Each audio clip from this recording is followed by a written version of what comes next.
So when I did my 6 months review video, I said I was going to do a new settings video for 2019, what I'm using on my Mavic 2 Zoom. So stick around.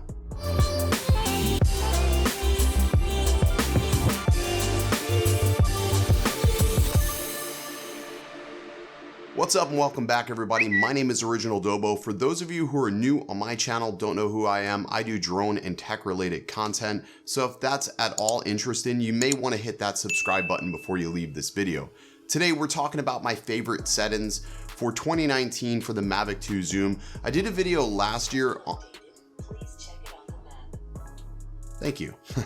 I did a video on this last year talking about my favorite settings and what I use, and those were for people who just really want straight off the SD card performance. Now it doesn't give you the best results. I've found that the settings I've been using have given me the best results and can honestly fool people into believing you have a Mavic 2 Pro or some other sort of cinema drone. So I'm going to be going ahead and using my smart controller to do the screen recording today. So let's go ahead and do this. This is the first time I've ever used this for screen recording like this. First thing for settings that I like to do is go ahead and make sure I have my grids on and my histogram on. You can find your histogram right in that menu system. Same thing with the grid. I usually use that just so I can have rule of thirds. I always try to frame things off to the side, not shooting directly straight on. You'll also notice in some of my clips that I have focus peaking on. Now focus peaking I keep on primarily because I always want to know whether or not my subject's in focus. I don't want to take my footage back and find out that it's not, you know, it's sort of soft or something. So I always keep that on regardless, and for the most part that works really well. I keep my focus peak and threshold at high so it doesn't overly obstruct my view of the shot I'm trying to capture. All right, let's get into camera settings now as far as what I shoot for video. So let me switch over to the video side here. Perfect. So I'm using 4K 30 frames per second. That's my recommendation if you're shooting with this drone. File format, I shoot an MP4 because I edit in Premiere Pro on Windows, but if you're using Apple, you can go ahead and use MOV. That works fine as well. As far as white balance, now I typically float between a custom white balance and sunny, and very frequently as of late cloudy because the weather's just been crap. But I'll use sunny for the most part, or I'll set like a custom white balance with like 5500. Another trick that I use in some videos is that before I take off, I usually hold like a gray card in front of my camera just so I can go ahead and set the white balance like that. Sorry, the Mavic 2 is spinning up in the background. Alrighty. Let's go into my style. Now this is where things I typically turn down. Now like sharpness, I'll turn down sharpness by 1, and then contrast, I also turn down my contrast by 1. Now in the previous version, what I was doing, I was leaving contrast at 0 and I was leaving everything basically at 0, just taking it right off the card. But I find taking sharpness down by 1, contrast down by 1, that works best for me. Now, and then the last thing that I'm doing is my color profile. I'm setting my color profile to D-Cinelike. Now, why am I using D-Cinelike? Well, D-Cinelike gives me the best dynamic range. It's not quite as aggressive as D-Log-M, so for the hobbyist or the beginner, this should be fairly simple to color grade for you guys. And then the last thing I do is I make sure I'm always shooting H.264. H.265 is still really hard to edit in, and I find that it constantly wants to render, and no matter what video program I use, it's always wanting to render in the background or render before I can actually scrub through my clips. So I totally suggest H.264. You're gonna get a larger export, but honestly, I'd rather have a larger export than have a hard time editing. Now, because I'm using D-Cinelike, I'm gonna take some clips and just show you how I color grade this footage. I'll also show you how I add a LUT to go ahead and make this footage really pop. So let's get over to the computer and I'll be right back. Alrighty, so this will work with almost any editing software. You don't have to be just using Premiere Pro. You can have DaVinci Resolve, Final Cut Pro, doesn't matter. As long as it has some form of editing suite built in, you're in luck. So I've got a couple of clips here. So I've got like this boat clip that I've used a couple times. I've got another clip over here, which is downtown Philadelphia. And then I've got another clip here, which is the art museum or the police museum. I'm not really sure what it is actually. And then I've got a couple of real estate clips from down here that I was doing. All of this is shot in D-Cinelike. And again, I like to use D-Cinelike simply because it does give you a little bit of added dynamic range. So I'm going to quickly show you how to color grade these clips fairly simply. Now, first things first, if you're using any sort of software, you need to add yourself an adjustment layer, because if you mess up, you can just quickly remove this adjustment layer, and yeah, works easy. And I'm just going to slice it for each of these. Bam, bam, bam, since they're all a little bit different. All right, let's go back into here. So this is the first clip. We've got this boat here. Now, you can see the exposure is a little bit off, and what I love about D-Cinelike is typically I will underexpose just a little bit or expose right at the line. I never need to overexpose D-Cinelike, which is fantastic, but I can go ahead and bump this exposure up a little bit. Not a tremendous amount, but then what that allows me to do is lower these shadows a little bit, and just gonna lower ever so slightly, down, down, down, almost to the point where it touches that line. And I'll probably pull the blacks down just to the point where they're almost clipping the bottom line. Perfect.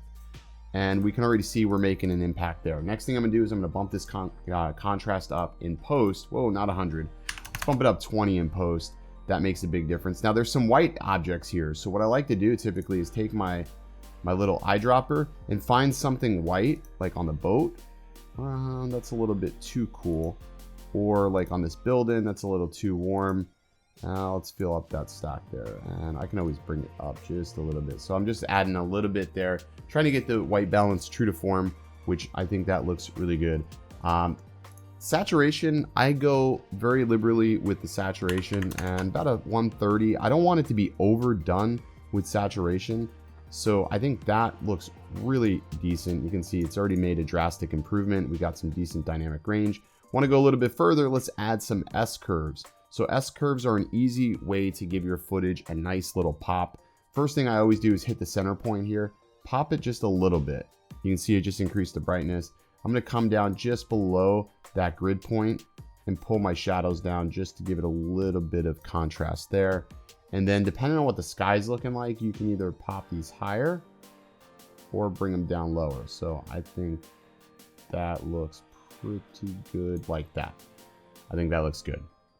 And then I'm going to go down to creative tab, and then I'm going to go ahead and hit it with 15 on the sharpening, and vibrance I'm going to hit it with 20, and end result, bam, you got a nice little look to it.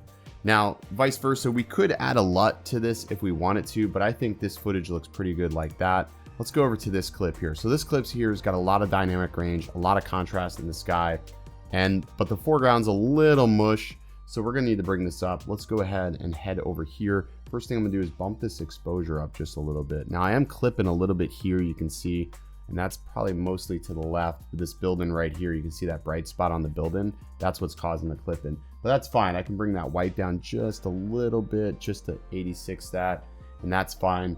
Let's go ahead and bring my contrast up 20, and exposure's looking good. Shadows, I don't really need to bring the shadows down much.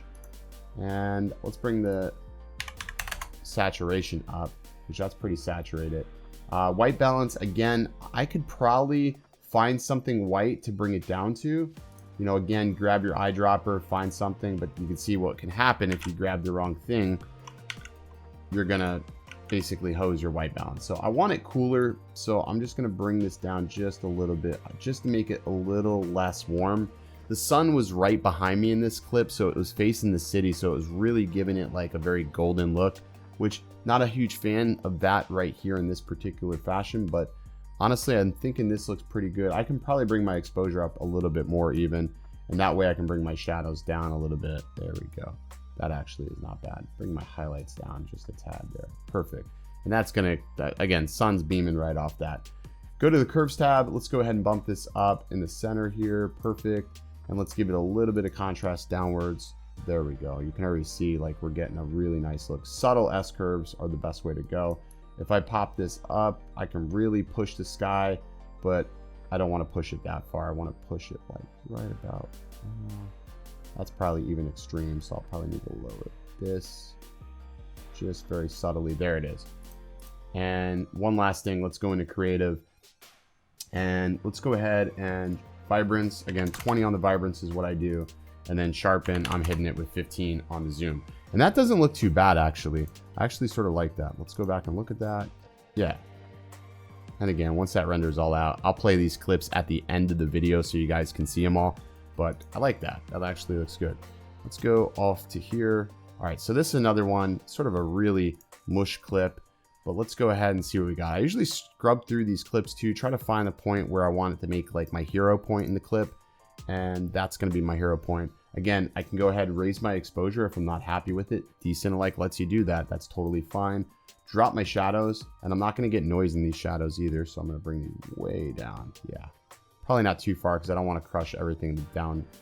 But let's bring these blacks down just a little bit, just because we got a road in the backdrop there. And that's already made a huge difference. You can already see the difference in that's making. Let's go ahead and hit it with 130 on saturation. Again, 130 is just my sort of general rule of thumb, but you don't have to go with that. You can go more, you can go less. I can play with my white balance a little bit. If I feel it's a little too warm, I can just go ahead and drop it down, which it's sort of wintry and I like that cooler feel to it. So that looks good to me. -11. If I wanted to, 86 some of this green, I can do that. Or if I wanted to accentuate some of the green, I can just go ahead and bring this -2, which I sort of like that. That looks good right there.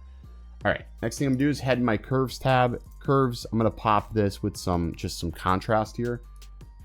And yeah, that's already looking pretty cool. Sky's looking good. Just leave it just like that. I like that. Let's go back to this tab here. Did I give it any contrast? I didn't. Let's give it 20 on the contrast.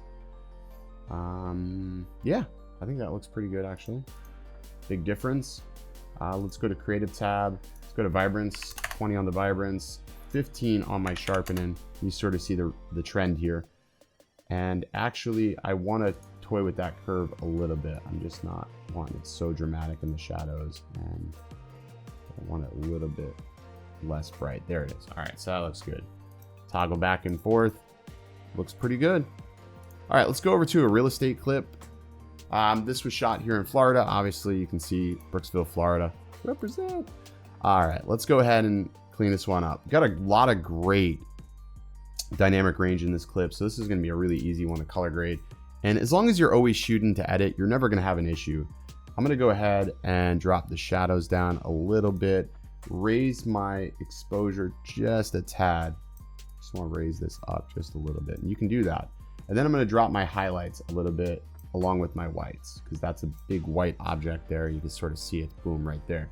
All right, that looks pretty good. Let's go ahead and hit it with 20 on the contrast. And you don't have to use 20. That's just my rule of thumb. I like the way it looks.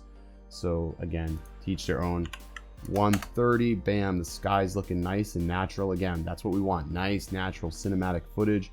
And I can hit my white balance really easy here. Bam, hit my white balance, because again, this is a white object. I can use my eyedropper and do this here. Now again, with white balance, you want to make sure you're somewhat accurate before you go ahead and shoot and edit, because if you're off by a lot, you're not going to get that back. But it's easy to make subtle adjustments sort of like this.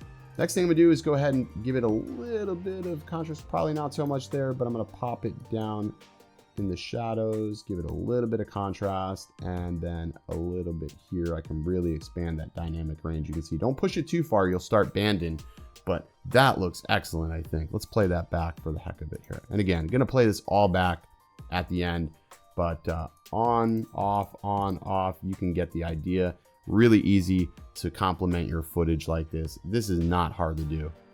And then lastly, this is a clip of a house that I shot for a client, and you can see it's pretty muted, and it was somewhat of an overcasty day, so it made it a little bit hard to do this. So let's go ahead and look at the exposure. Exposure can be up a little bit higher. I'm okay with that.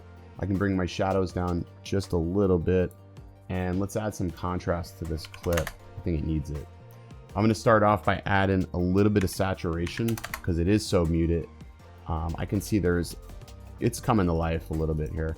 Still a little warm. Real estate clips, I typically like to go a little bit warmer, but if I want to eye drop the house, I could. Didn't really change it much. Let's eye drop this area here. And that's too cool, so we're probably not going to do that. But if I wanted to drop this down by anything, I'd probably drop it down by 3 just to cool it a little bit, because the sun is sort of behind me here. So that looks pretty good from this end. I'm going to go ahead and head to my creative tab and just bump up this middle piece and then give it contrast a little bit lower, just about there.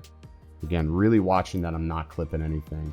And then the sky, you can see I can pull this down a little bit on this clip and I can really accentuate those clouds. That looks pretty good.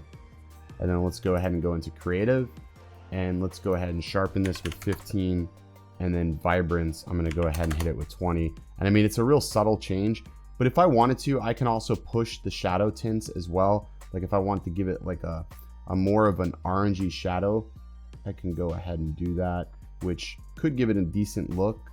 You know, don't overdo it, obviously, but that looks pretty good right there. I mean, that to me is acceptable, and again, shows you can use this for professional work. You don't have to use it just for recreational, but that would totally work. A realtor would probably be okay with this clip for the most part, depending on what you're charging them. Got the flag blowing in the background, nice smooth motion, looks awesome. So there you go. That's the color clips and the color correction for D-Cinelike for the Mavic 2. Again, you can use LUTs.